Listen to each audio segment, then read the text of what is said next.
We begin the day on the eve of an Independence Day unlike any in the history of Ukraine. In the capital, Kyiv, people usually celebrate this national holiday with parties and parades, but this year, a war is getting in the way. Today, Ukrainian President Zelensky said that some people are once again evacuating Kyiv on fears of renewed Russian airstrikes. The United States has warned that the Russian military may be planning to intensify its attacks on civilian targets just as this invasion enters its 7th month. And there are more weapons shipments from the West headed for Ukraine. The U.S. is expected to announce $3 billion more this week, and Germany is expected to follow suit with €500 million worth. 6 months into this war, there is no end in sight. We begin tonight with this report. Hoisting the national flag ahead of Ukraine's Independence Day, a usually festive commemoration. But not this year, as it also marks 6 months since Russia's invasion. We will never recognize anyone's flag over our land and in our sky. We are always ready to defend our blue and yellow colors. I ask you now to commemorate with a moment of silence the heroes who gave their lives for that. Ukraine has banned bigger celebrations over fear of fresh Russian strikes.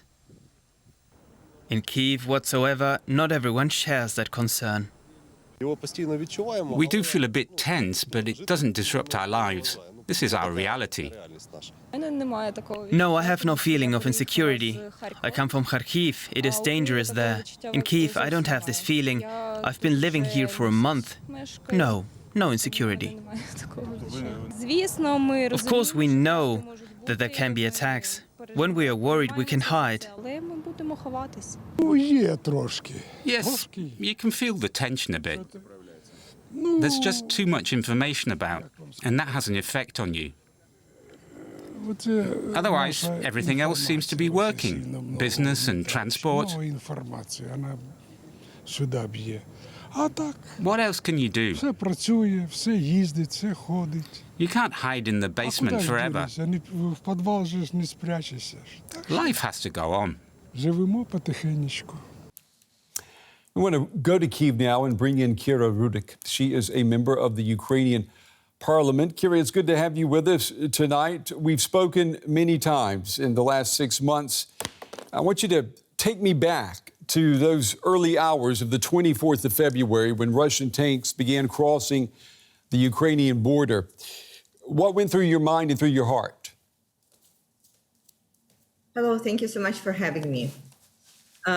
Well, my first thought was when the bombarding of Kyiv started, I thought it was fireworks because we were concentrated on Ukrainian parliament on actually forbidding fireworks for the sake of veterans and for the sake of people of Ukraine. And then my first thought was, how would we get all the members of Ukrainian parliament in?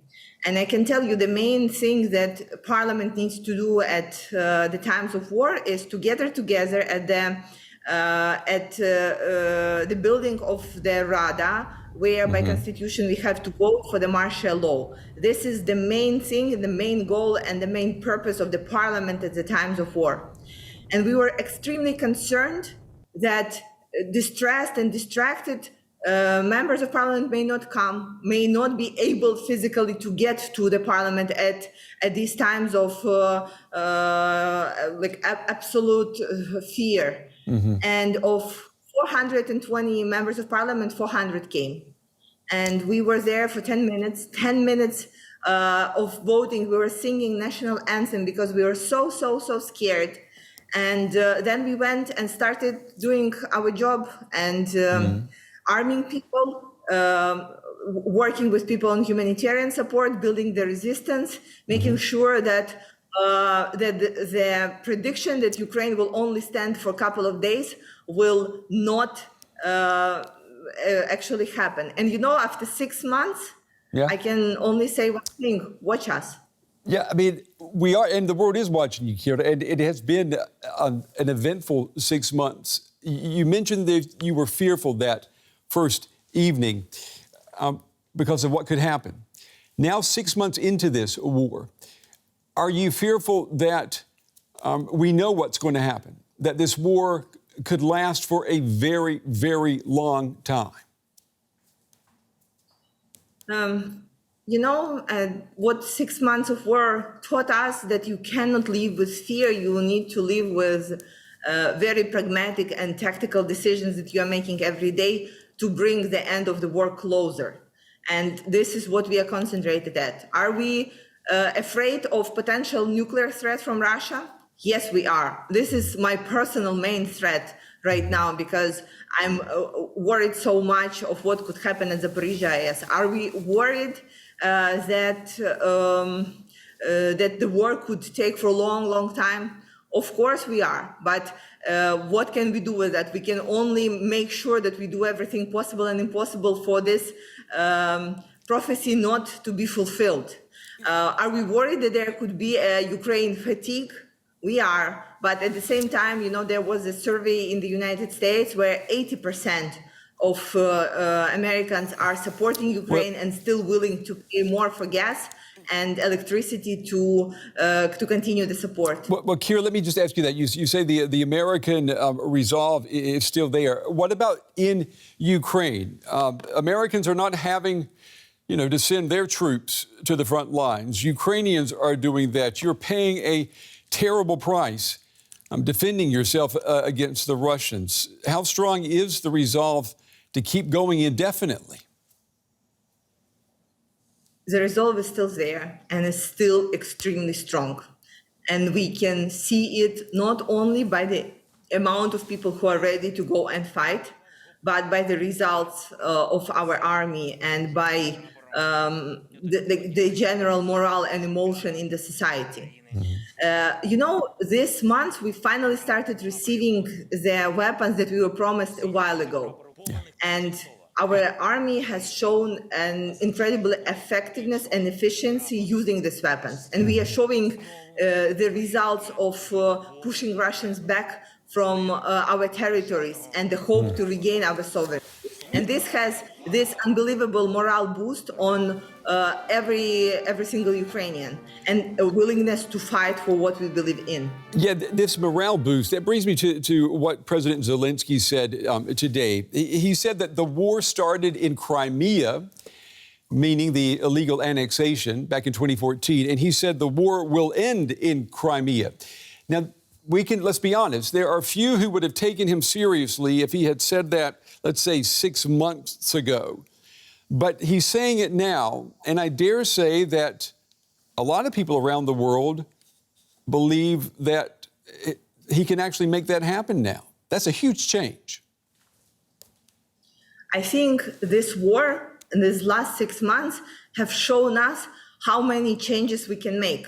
From the very beginning, when nobody said that we will stand for more than a couple of weeks, when this opinion changed, to the countries who didn't think that sanctions on Russia as strong as possible as they are right now are possible, and it happened, that the world will start actually sending heavy weapons to Ukraine and not just Kalashnikovs. And it happened that we will be standing and fighting back Russian troops around Kyiv. And then it happened that we will be able to use the weapons that we receive with such a great effectiveness. And then this happened.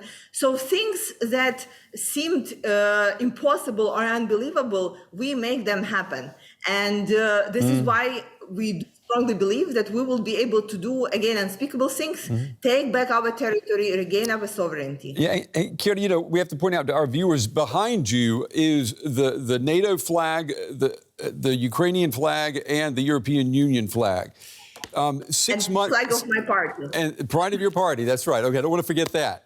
But 6 months into this war, am I correct when I say that the Russian invasion has done more to push Ukraine even deeper into the European family than anything you would have imagined before the war started? Yes, I think we can openly say that. Russian invasion allowed us to act united and pushed us towards the decisions and steps that would be incredibly hard to do beforehand. And the fact that Ukraine got candidacy to European Union was a huge boost to our morale as well. And also is giving us a clear path of how the country would look and how the country would act when the war ends and when we win. You know, when we got the candidacy to European Union, many Ukrainians do not understand what the candidacy means. My father does not as well. So he called me and he said, I don't understand what it means, but I know right now that our country has a definite future. And it's extremely important. Well, I'm sure he feels like he's in good hands if he's in your hands. Kira Rudik, a member of the Ukrainian Parliament. Kira, as always, we appreciate you taking the time, making yourself available to talk with us. Thank you. Thank you, and glory to Ukraine.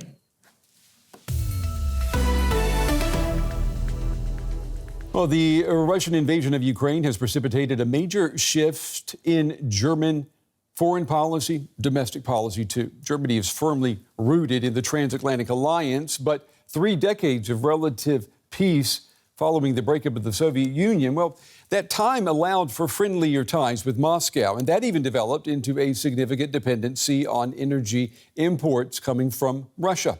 Breaking that dependency is now proving costly, but it is a price that German leaders say they are willing to pay given Russia's attack on Europe's security.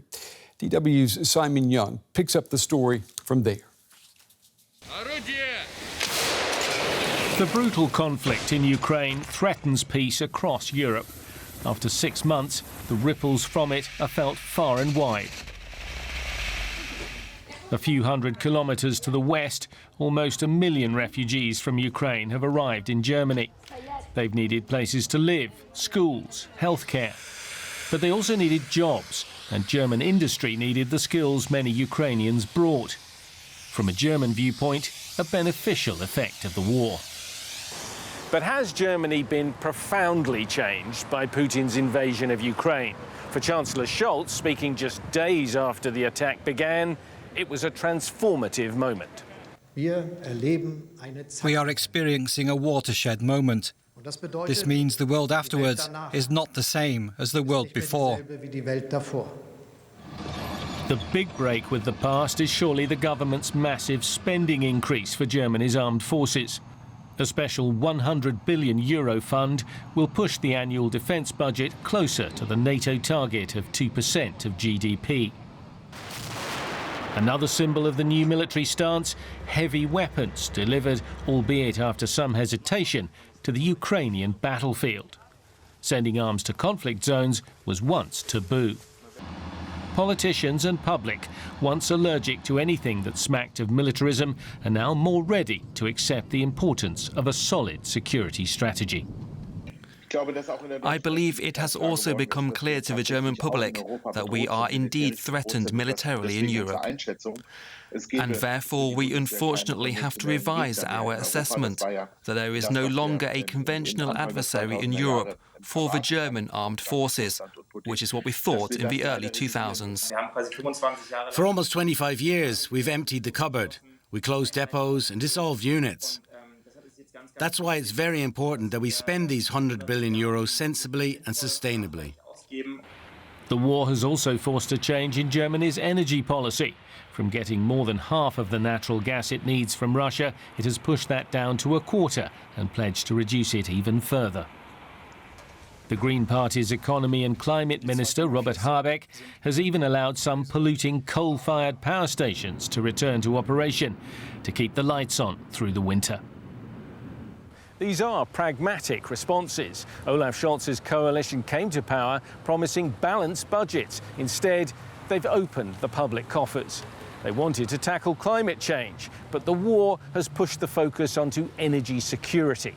And yet, despite these changes of tack, many are still asking whether Germany is ready to step up as a leading nation. We have a paradigm that we say, we don't really want to lead, we would rather be in the middle, even if we are a big country. We have to put that aside now and grow up in terms of security policy. I would like to see Germany play an even stronger role in Europe. I can imagine that in terms of sanctions, and also on the question of which individuals in Russia should still be sanctioned, who bear responsibility for this war. Germany could take on a stronger role, a leading role. Olaf Scholz himself was accused of having the wrong instinct on Vladimir Putin, seeking cooperation rather than confrontation. Some say he has still not committed himself to Ukraine's victory. But it is not the Chancellor alone whose position has needed to change. Across Germany, attitudes are being shifted by a not-so-distant war. Well, my next guest tonight is a Ukraine and security policy expert here in Germany. Nico Lange is a member of the conservative CDU, the Christian Democrats. He was chief of staff to the defense minister in the last German government. Mr. Lange, it's good to have you with us tonight. There's some news to report tonight. Germany announcing another 500 million euros in weapons headed for Ukraine. A big story.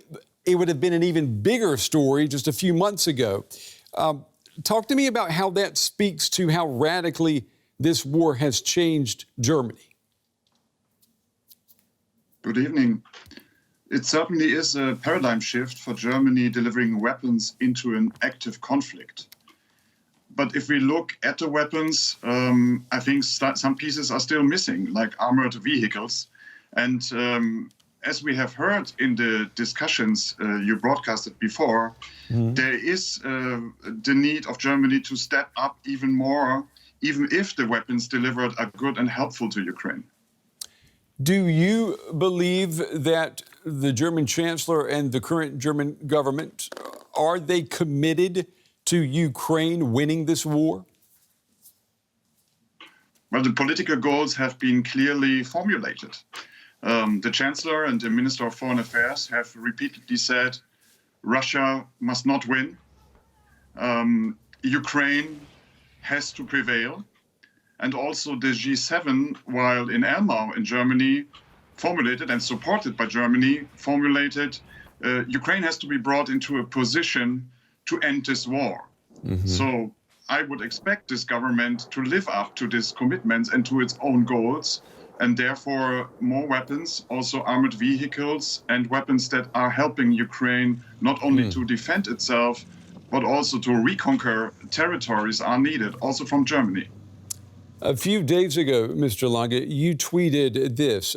Germany was slower to deliver weapons. Germany hasn't delivered as many weapons as some would like. And still, natural gas has not gotten cheaper. Was the calculus of the German government 6 months ago the following: the more we help Ukraine, the more Russia will try to hurt Germany? Well, it seems that the calculus was to be very prudent on helping Ukraine because there was a fear of certain forms of escalation. And I think it is perfectly all right in a war that is ongoing and that is at least to a large part unpredictable to verify your hypothesis from the beginning and maybe to correct them. And I think what we have learned during the last 6 months is Ukraine is prevailing. Ukraine is showing an all-society defense very strongly.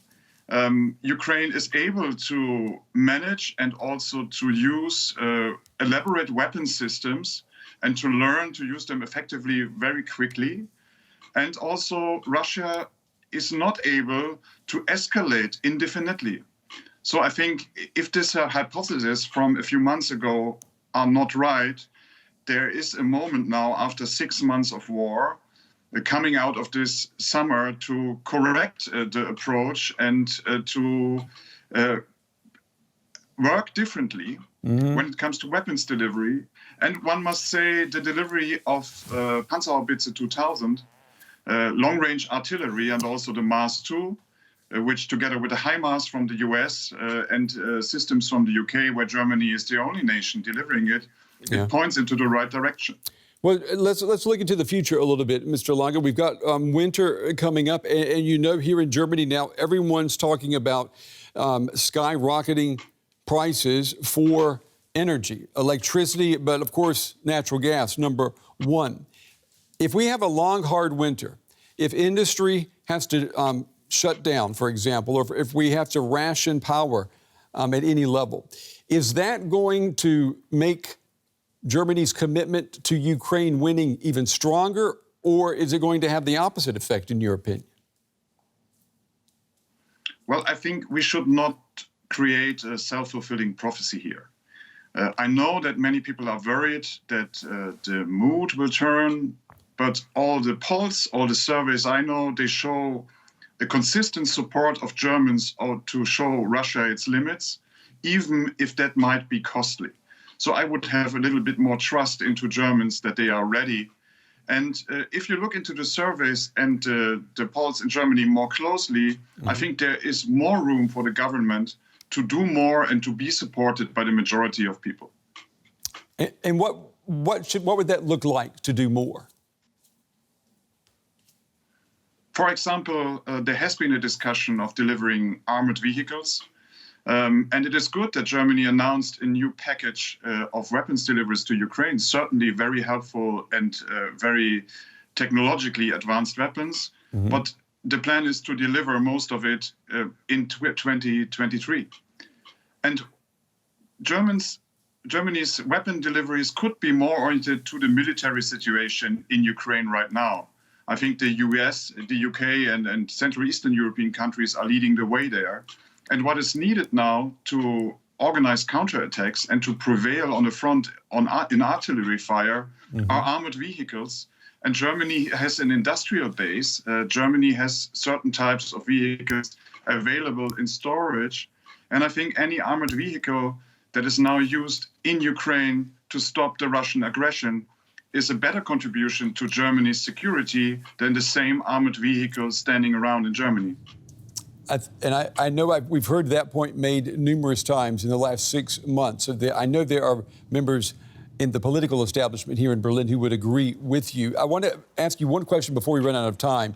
Germany lost a lot of trust with its Eastern European partners, with its closeness to Russia, and particularly with the Nord Stream 2 pipeline. Is that trust now being regained? I think it is very important to regain this trust. And if you look into weapons deliveries, that over the last 2 months there have been no new commitments by European powers such as Germany, France, Italy, Spain, and others, while Central Eastern Europe is delivering a lot, and even taking into account that there is a lack of certain capabilities now with Central Eastern European partners. I think Germany should step up, work with them closely. And also, I think for a country such as Germany, it's not the right approach just to be with the partners in the sense to do a little bit of what everybody else already has done.